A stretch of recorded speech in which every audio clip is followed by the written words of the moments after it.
ശരിക്കും പറഞ്ഞാൽ നമ്മുടെ കുട്ടിക്കാലത്ത് ആഗ്രഹിച്ചതൊന്നും ചിലവർക്കൊന്നും നടത്താൻ കഴിഞ്ഞിട്ടുണ്ടാവില്ല. അതേപോലെ തന്നെയായിരുന്നു എനിക്കും. എൻ്റെ 5ാം ക്ലാസ് വരെ എനിക്കൊരു പോലീസ് ആവണമെന്നായിരുന്നു ഭയങ്കര ആഗ്രഹം. പിന്നെ +1 +2 കയറിയപ്പോഴേക്കും ഒരു വക്കീലാവണമെന്ന്. അതിൻ്റെ കാരണം വേറൊന്നുമല്ല, എൻ്റെ ചേച്ചിയമ്മ ഒരു ലോയറായിരുന്നു. അതുകൊണ്ട് തന്നെ ചേച്ചിയമ്മയുടെ പാത പിന്തുടരണം എന്നായിരുന്നു എൻ്റെ ഒരു ആഗ്രഹം.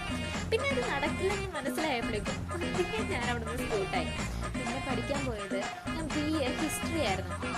ഞാൻ ഈ BA ഹിസ്റ്ററിയിലൊന്നും നിർത്തിയില്ല. പിന്നീട് എടുത്തത് ഒരു PG ഡിപ്ലോമ കോഴ്സ്. അത് ഞാൻ ജേർണലിസത്തിലായിരുന്നു എടുത്തത്. അങ്ങനെ ഞാൻ ടെലിവിഷൻ ജേർണലിസത്തിൽ ജോയിൻ ചെയ്തതിന് ശേഷം എൻ്റെ ലൈഫിൽ കുറേ മാറ്റങ്ങൾ സംഭവിച്ചായിരുന്നു. അവിടുന്ന് 1 ഇയർ കോഴ്സ് കഴിഞ്ഞതിന് ശേഷം 2 മാസത്തെ ഇൻറ്റേൺഷിപ്പ് ചെയ്യാൻ വേണ്ടിയിട്ട് Media7 ന്യൂസ് ആൻഡ് എൻ്റർടൈൻമെൻറ്റ് ചാനലായിരുന്നു പിന്നെ ഞാൻ കയറിയത്. അവിടുത്തെ ഇൻറ്റേൺഷിപ്പ് കഴിഞ്ഞതിന് ശേഷം ഞാനിപ്പോൾ അവിടെ ആങ്കറായിട്ട് വർക്ക് ചെയ്യുകയാണ്. അടിപൊളിയായിട്ട് പോകുന്നു.